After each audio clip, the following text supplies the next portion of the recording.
I'm going to say a dirty word in church. Are you guys ready for that? It's this word, and most of us don't like it, but it's the dirty word called discipline, right? Now, how many of you like discipline? Some of you are weird. Yes, there's people that like discipline, and then there's everybody else that we would call normal, and who doesn't like discipline. Now, here's the thing. Most of us, we can be disciplined for a season, right? Like if the doctor calls and says your cholesterol is off the charts, like you really need to lay off the bacon for at least 30 days. You know what I'm saying? Like we can make it through at least day 5 with no problems at all. I mean, there's times where we can be disciplined even in the most stressful situations, right? I mean, I've seen it for some of you ladies, especially on the phone. I mean, you could just be letting your kids have it, right? Like, it's just like, I can't believe you do this to me. Like, I would never disrespect my mother. Hello, right? You know what I mean? It's just like, you're a totally different person when you pick up that phone. Then when you hang it back up, like you are ready to get to going. You know what I'm saying? But in that moment, you can choose discipline, right? You know, I mean, there's that deal. There's sometimes, though, when we just want to throw discipline to the wind and just breathe a little bit, right? I mean, there's times in our lives that are like that. Katie and I, we had a wedding rehearsal dinner this Friday night, and we get to be part of performing the wedding ceremony for a couple here at church, and so you'll see them when they come back next week. Aaron Cantrell and Kevin Snowberger are now Mr. and Mrs. Snowberger, and so that's phenomenal. But so we finished the rehearsal dinner, and we decided that we would do what every couple with no kids does when you don't have kids on a date. You go to Target afterwards, and so. But before we did, we decided to go to Chick-fil-A because we wanted to get one of those like chocolate chunk cookies, you know what I mean? Like the warm ones, those are good. So Darren Wiggins, if you watch this YouTube, I'm just saying you can give me some for free. But anyway, like so we're there and we get the chocolate chunk cookie and then we're headed into Target and my wife opens the door. And she knew, I mean, the kind of mood I was in, I just wanted to breathe a little, just be silly and just have fun and throw discipline to the wind. And she goes, you know what, I said something about, these are really melty today. Like, man, these are like messy. And she said, this was her fault. She literally said, well, it would be hilarious if we like walked in just with the chocolate all over our faces. And so I thought, challenge accepted. And so like I'm walking 3 steps behind her and I'm just taking a bite of the cookie and just like, you know, all around, and she doesn't see it. And so we walk into the store and like people are looking at us and just like laughing, you know, and she doesn't know. And then she looks over and she sees, I will kill you. I will kill you. And I'm like, what are you talking about? You know, and I'm playing dumb. And she goes up to return something to the customer service department. She's like, if you still have that on there, I'm going to kill you. You know, and I was like, I still did. And so I walk up and I was like, hey, how's it going, buddy? I mean, just chocolate smeared everywhere. And I was like, have you ever had those chocolate chunk cookies from Chick-fil-A? They are amazing. He's like, oh, I've had one. And so finally I could tell that my wife was getting upset. So I decided to go to the bathroom and take care of that and not embarrass her anymore. But there's times where, you know, we can be disciplined. And then there's other times where we just want to just breathe, right? I mean, there's times like that in your dating relationships. There's times like that in your marriage. There's times like that in your parenting. There's times like that in your finances, right? Like there's times where you just we're going to do it right by the book and be disciplined. Then there's other times just like, just blow it. We can't take it with us, right? You know, and it's just, I don't care. I want that, you know. And for us, I think discipline, it's easy. Sometimes it's easy to be disciplined in preparation for something big. And then it's sometimes easy to be disciplined during a trial, right? Like you know, if something is going on in your marriage and it's a really difficult situation or a difficult season with your kids, like you're already set to sort of like your guard be up a little extra, to talk a little nicer, to say things a little differently. And so you're sort of on guard, and so it's a little easier to be disciplined in the midst of a tough time. But then when everything is okay, what happens? You just, right? And in those moments in our lives, not for silly things like, you know, chocolate on your face, but like for the real situations of our lives, when everything just kind of reaches an okay place in our relationships or our finances or our health or whatever it might be, there's a tendency for us just to And in that moment, when we breathe, we let our guard down. And it's at that moment where Satan swoops in. And little by little, we start to drift. And before we know, we wake up and we don't even realize where we are. Right? And so I want you to see, this is Noah's fatal flaw. He starts out as disciplined. And I want you to see how disciplined he was. Look at what it says in Genesis chapter 6. This is amazing. He says, these are the generations of Noah. Noah was a righteous man. Chapter 6, verse 9. Blameless in his generation, Noah walked with God. And he had 3 sons, Shem, Ham, Japheth. And now the earth was corrupt in God's sight. The earth was filled with violence. Sounds like our time, doesn't it? And God saw the earth, behold, it was corrupt, for all flesh had corrupted their way on the earth. Everybody, every race, every people, they had made it corrupt. And God said to Noah, I've determined to make an end of all flesh, for the earth is filled with violence through him. Behold, I'm going to destroy them with the earth. He says, Noah, like, it's not that you're perfect, but you walk with me. And the people in your generation, it says that their hearts were, the thoughts and intentions of their heart were only evil all the time. Like, that was the description of the entire culture. But Noah, he's not perfect, but he stands alone, and he's walking with God the best that he can. And so look at what happens. Verse 14. So go make for yourself an ark of gopher wood. Wouldn't it be nice if the gophers had chopped down the trees? No, this is not what it is. It's actually a type of wood. So make rooms in the ark, covered inside and out with tar and pitch. This is how you're supposed to make it. The length of the ark, 300 cubits. Its breadth, 50 cubits. And its height, 30 cubits. Anybody got their cubit measuring stick with them today? Now, I'll tell you how big it is in just a minute. So make a roof for the ark, finish it with a cubit above, set the door on the side, make it lower, second and third decks. This is a 3-deck ship. That's pretty amazing. For behold, I'll bring a flood of waters upon the earth to destroy all the flesh, which is the breath of life under heaven. Everything that's on the earth is going to die. But I'll establish my covenant with you, and you'll come on the ark, your sons, your wife, your sons' wives with you. Every living thing, all flesh, you'll bring 2 of every sort into the ark to keep them alive. They'll be male and female. Of the birds according to their kinds, and the animals according to their kinds, every creeping thing on the ground according to its kind, 2 of every sort shall come in for you to keep them alive. Now, my mind just thinks, what if Noah was not an animal person? You know what I mean? Like, what if this is not his thing? He's like, well, you know, I love dogs, but, I mean, cats, can you just keep them off the boat, Lord? Like, you know what I'm saying? Like, I don't like these things. I don't know. This is just how my mind works. Look at what it says. Also take with you every sort of food that's to be eaten and stored up. It shall serve as food for you and food for them. And Noah did this. He did all that the Lord commanded him. That's just crazy. Now, how many of you have had a weekend project, right? Like, you got to be disciplined to finish that thing, right? Like, when it stretches out more than a weekend, you know what I'm saying? Like, some of you got projects, it's like, you don't have to remind me every 6 months. I'm going to get it done, all right? Like, this is, you know what I'm saying? Like, but this project, scholars believe that it took Noah over 75 years to build the ark. Over 75 years. Now, you might say, well, why did it take this long? Let me show you a picture. This is, I don't know if you've been to the Ark Encounter in Kentucky. I want to go. It's so awesome. But they actually built a replica of Noah's Ark. Life-size, full-on deal. It's a pretty amazing thing. So let me give you a little description of this. It's 510 feet long. That's 1.5 football fields. So when you watch Cam Newton, like, throw the pass, you know, this week when they play their preseason game, like, heave it 3 more times. Like, that's as long as it would have been for the ark. It's literally big enough that you could land 3 NASA aircraft on the top, right? Like, it's that big, 510 feet. You could land nose to nose. You can line them up. It was 4 stories tall. So it's 50 feet off of the ground from the bottom to the top. This is big as a modern-day 4-story house and as long as a football field and a half. So you're building, like, think about how big your neighborhood is or how big your street is, right? And picture a 4-story house all the way down for a football field and a half. That's how big this project is. This is great with no power tools. Hello. You know what I'm saying? That's a big deal. Now here's the storage capacity, because it was 3 decks inside those 4 stories. And so you could fit 450 semi-trucks inside this one boat, right? I mean, now that's amazing. Now I want you to think about this. This project, 75 to 120 years is what most people believe that it took Noah to be able to build this thing. Now, what if the Lord only told him to build it once?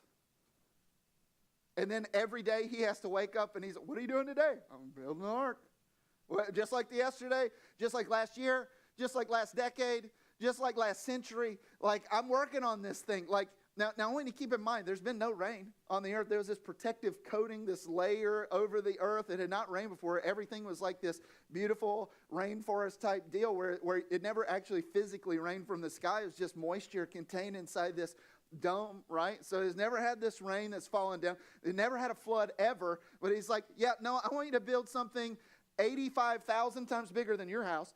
And then I want you to build it in the middle of a place where there's no way for you to get it to water because water's going to come. Now, can you imagine that? Now, I've got one word for you working on this for 75 years. One word. You know what it is? Discipline. Yeah. You think? He works on this project over and over until it's done, and then he's not finished. He's got to gather up all of the animals. The animals come to him, but he's still got to put them into the ark, into the pens. Now, he doesn't just have to get food for him and his family. He's got to get food for all the animals, right? He's got to get food to regrow stuff on the planet. Like, this is crazy. How much food do you have to get for your family for a week? You know what I'm saying? Now, I want you to make sure how much food you get for your pets for a week.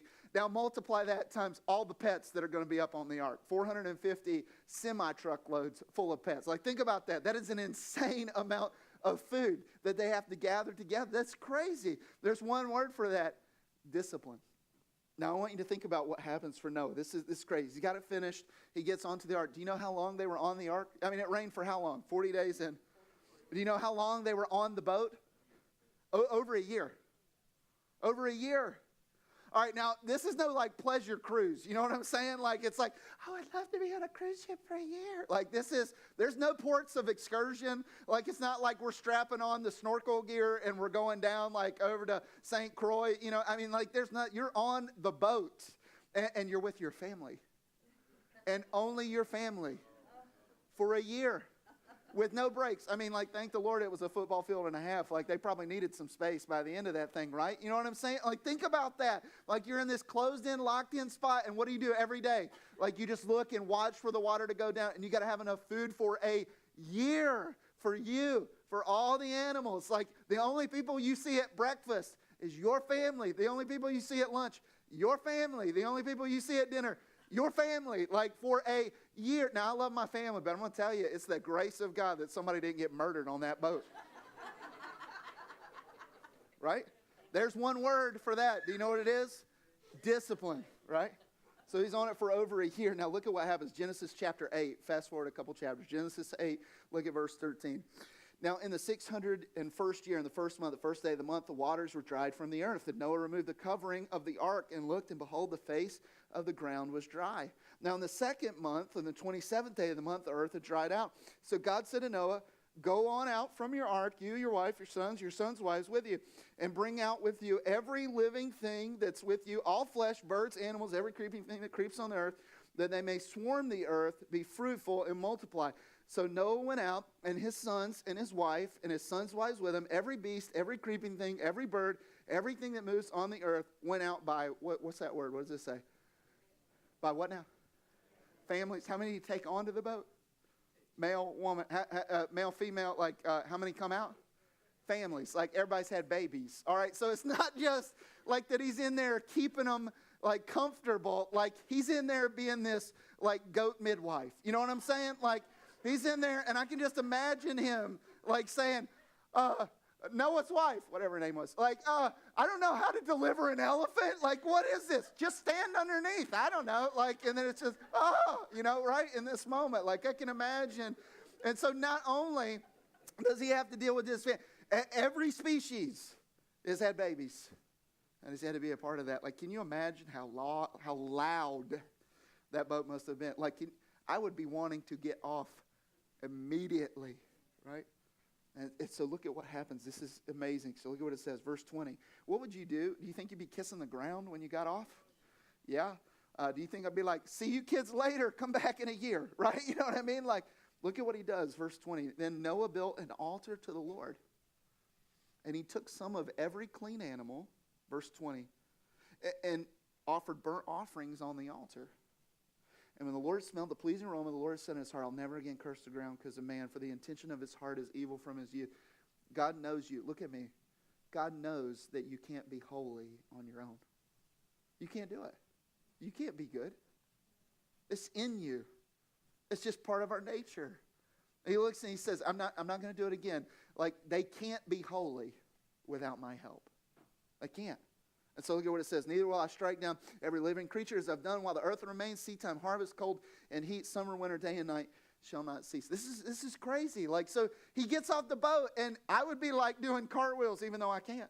You know what I'm saying? Like, I would be living the dream, like, yes, finally, I'm off this boat. I'm off this smelly boat, like, that I can't, a year's worth of, you know what I'm saying? Like, shoveling every day, like a year. Like, I'm done. I'm off the boat, right? And do you know what he does? He has a worship service. That's his first thing. Kids, I know that we've been together for a year, and you're so tired of seeing my face, but we're going to worship God now. And so he goes in. They had taken 7 pairs of all the clean animals that could be sacrificed to God, and 1 pair of all the unclean animals. So he goes in, and he takes the sheep, and there's 1 sheep, and he brings it out. He says, God, there's only 7 sets of these left on the planet, but everything is a gift from you. It's costly, but I want you to know you're more important than everything. We're so grateful to be alive. And so he worships God. And then he goes back and he gets the bird. And then he goes back and he gets, like, until he sacrificed 1 of every clean animal there is. It's like, Dad, is the worship service done? Like, we're ready to go. Like, he's like, you know what that is? There's 1 word. Discipline, right? And everything's great until the crisis is over, right? He had discipline in the preparation, discipline in the midst of the trial, and now he's ready to take a breath and look at what happens. Fast forward to Genesis chapter 9. Genesis 9, here's what it says. Verse 18. So the sons of Noah who went out from the ark were Shem, Ham, and Japheth. Great names if you're looking for ones, by the way. Ham was the father of who? Canaan. All right, so this is Noah's 3rd son is the father of his 4th grandson, whatever it is here. Canaan was the 4th son of Ham. So these 3 were the sons of Noah, and from these the people of the whole earth were dispersed. So Noah began to be a man of the what? I am done with animals. Like, I'm ready to grow stuff, right? Like, you can't blame him for that. Like, I'm going to be a man of the soil. Like, if I don't ever see another animal again. By the way, did you know that now after the ark, the Lord said, you don't have to be vegetarian anymore.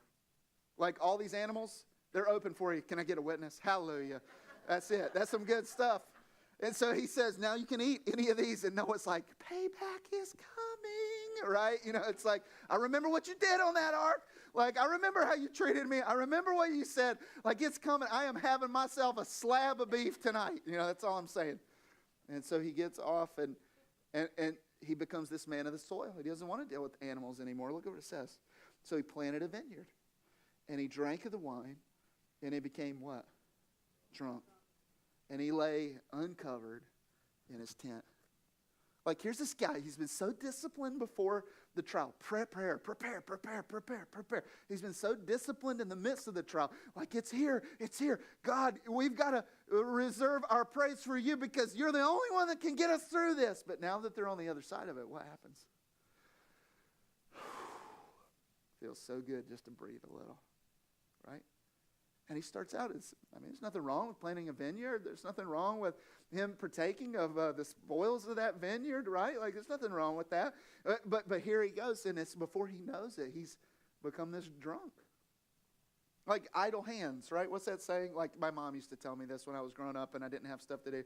What is it, idle hands or what? Devil's plaything, right? Like, he's had this mission for over 75 years, every day working on the boat, doing the stuff, getting it done, getting the animals, getting the food, doing all the stuff. And then he's had this year sweeping up the stuff and doing the things and birthing animals and taking care and not hurting his children. And then he gets off the boat and he's nothing to do. And in the middle of that moment, like, he just, and here's what he does. Look right here.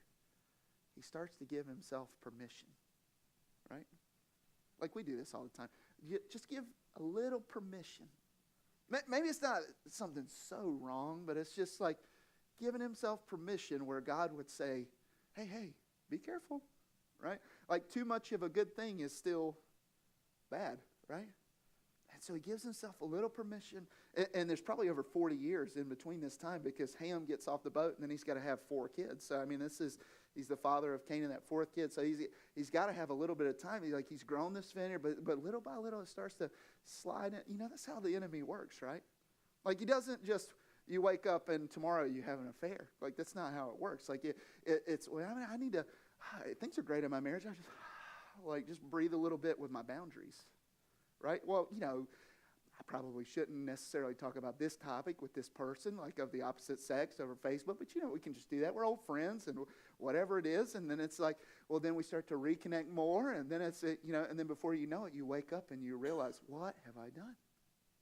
Like, it doesn't work like this with all types of sin, right? Where it's not like you just wake up and then you're addicted to this or you're dependent on this, but it's like little things that just in our life, you say yes and you give yourself a little bit of permission, and then God says, hey, you should be using caution, but it's, well, no, I'm just, like, I'm not prepping for any big thing to come. I'm not like in the midst of any trial. I'm just, like, it's just a time for a breather, and I'm letting my guard down a little bit, and then before you know it, you wake up and you don't even realize who you are anymore.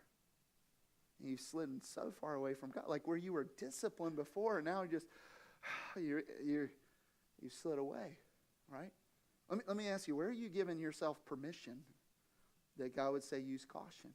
I mean, that happens with money, right? Like, or with debt. It's like, oh, well, you know, like, it's no big deal. Like, we're just, I mean, I know what God says about debt and being a slave to the lender and all that, but, like, I mean, you got to have debt. You got to have a house. Like, you got to have this. You got to do this. And so it's like, well, you know, I mean, it's just like I feel like I deserve this, right? Like, I mean, I deserve to have this kind of a vehicle. I deserve to have this kind of education for my kids. I deserve to have this, you know, and before you know it, you've just kind of given yourself permission. And then you wake up and you're like, I'm in debt up to my eyeballs, right? You know what I mean?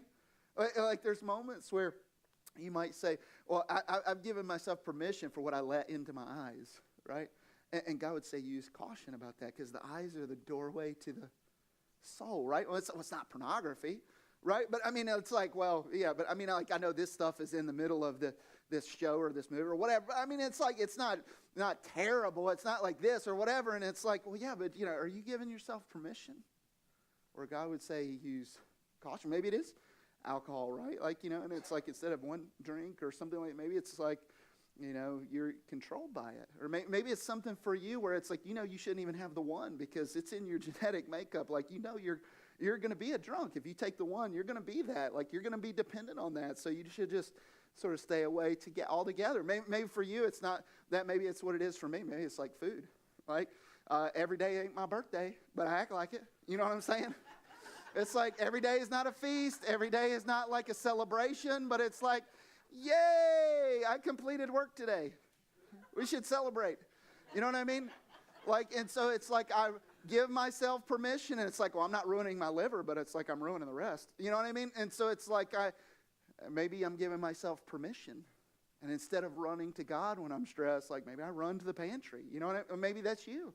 And you give yourself a little bit of permission, but before you know it, like you wake up and you realize, I'm relying on these other things instead of Jesus. What is it for you? Where are you giving yourself permission where God would say use caution? Let's keep going. So look at what happens. I want to tell you, look right here.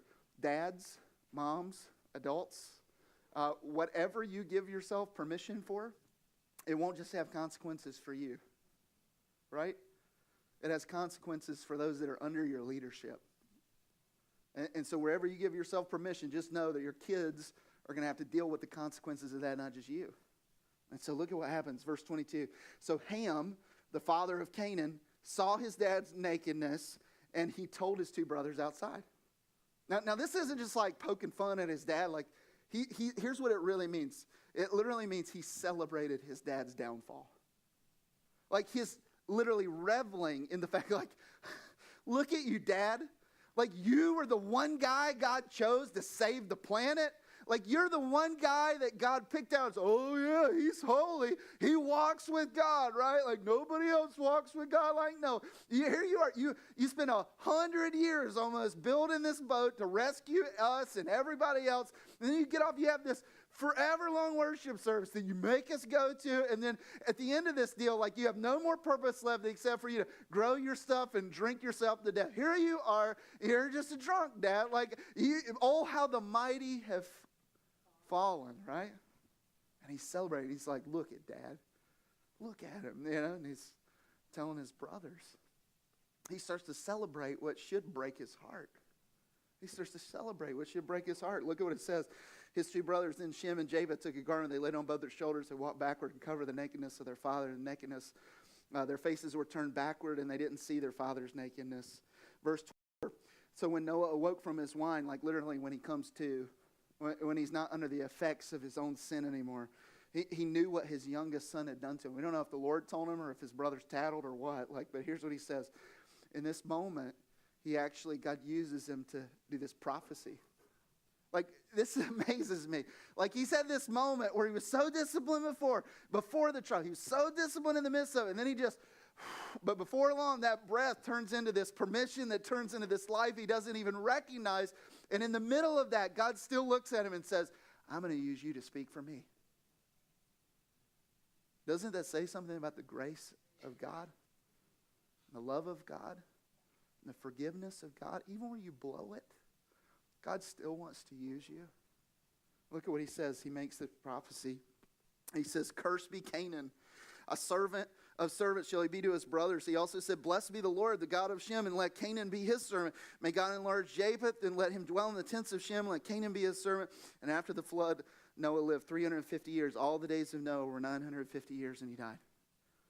So he has this prediction from the Lord of what's going to happen. He says, Shem, you're going to have this unbelievable heritage. That's the heritage of the Jews. It's an unbelievable thing. The covenant's going to go through your line. Ham, your son, your fourth son, Canaan, he's going to be a servant to everybody around. Japheth, you're going to have this unbelievable heritage too. Your descendants are going to reside in the tents of your older brother, Shem. And so this is the Gentiles. Japheth's people, it was all these Gentile people.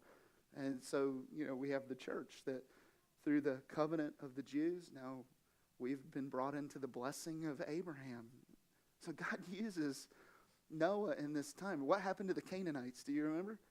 When they go in, Joshua, he fights the battle of Jericho, right? And then he goes into the promised land, and who do they exterminate? Everybody. Who do they kick out? The Canaanites, right? So the prophecy is fulfilled. God uses Noah, even though he's blown it, to have this moment where he speaks something that will last for generation upon generation upon generation. Listen, let me ask you, write down the second question. Are you like Ham? Are you celebrating what should be breaking your heart? Like when a believer ends up in their marriages dissolving, they finally got what they deserved. Or, whenever somebody falls, and how the mighty have fallen. There's that other TV preacher, and now he's like this guy, and he lost everything. Do you have celebration in your heart, or does it break your heart? When you see other people who get what they deserve because they've lived their life in sin, is that something that you celebrate? That's what Ham did. Or instead, do you say, God, break my heart for what breaks yours? Break my heart for my own sin. Break my heart from the sin of my family members. Don't let it be something we joke about and make fun of and celebrate in some weird way. Oh man, look at their life, how they've jacked their life up. God, please let me be broken about it like you're broken about it. This morning, listen, I just want to encourage you. There's some of you in this house that you're getting ready for a trial. And I just want to say, look right here. Be disciplined in the Lord. Be disciplined like Noah. There's some of you that are going through a trial. Listen, be disciplined like Noah and just run after the Lord like he did while he was on that ark. There's some of you that you're just coming out of a very tough season in whatever it is, your life, your marriage, your physical body, and you just want to, right? Well, I just want to say, when you're taking your breath, make sure you're not giving yourself permission for things that God would say. Use caution. Because before you know it, you've wake up so far from where you thought you should have been. Listen, some of you might find yourselves there now. How did I get here? How did I give permission to my mouth to just talk? I would never talk to anybody else that way, but I talk to my spouse that way. I would never talk to anybody else, but I talk to my kids that way. Like, why do I give myself permission where God would say use caution? There's power in the tongue, like the power of life and death in my mouth. Like, why would I give myself permission there? Some of you find yourselves like you feel like a drunk Noah with your mouth. Like, just run back to the Lord. He still wants to use you. He still wants to forgive you. There's others of you, whether it's food or alcohol or dependency on any other thing, whatever it might be. Listen, if you're giving yourself permission for something and you find yourself like Noah, you wake up and you're like, what did I do to my life? There is hope and forgiveness because of Jesus. There's restoration because of the power of Jesus. There's no chain that binds you that he hasn't already broken. Right? So just lift that up to Jesus. There's others of us, we need to transform our attitude. Instead of having the attitude of Ham, we need to have the Shem and Japheth attitude where we don't celebrate sin, but it breaks our heart. So listen, today, let's be like Noah before and during, but let's transform and not be like he was after. Amen? Let's pray.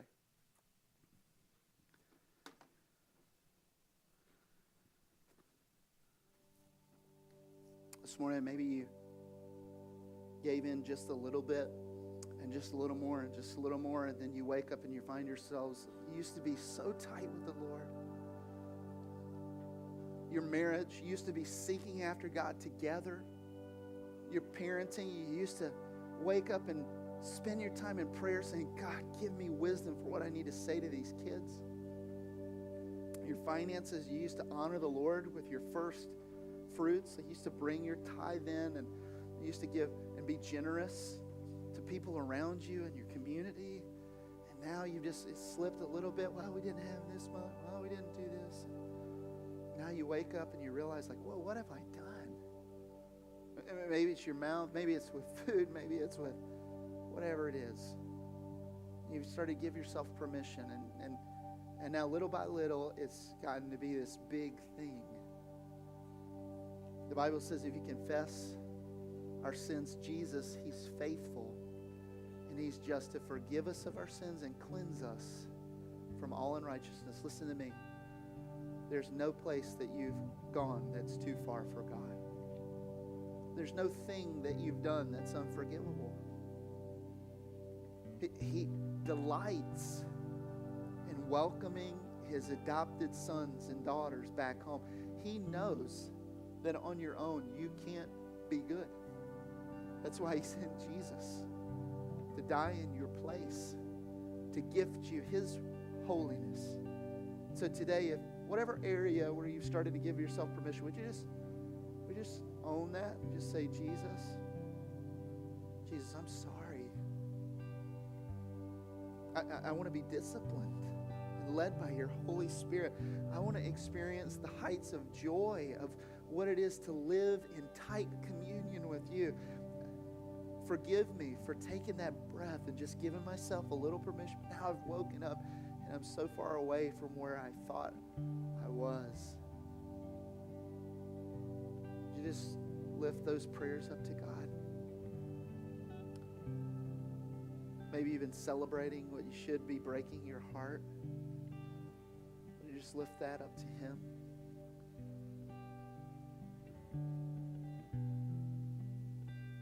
God, I'm so thankful that you still want to use us even in our brokenness.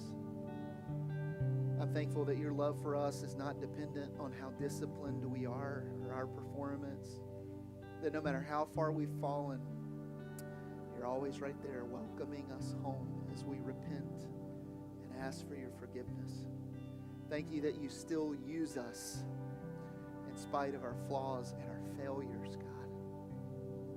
Just like you did for Noah, you do it for us. Do it for us.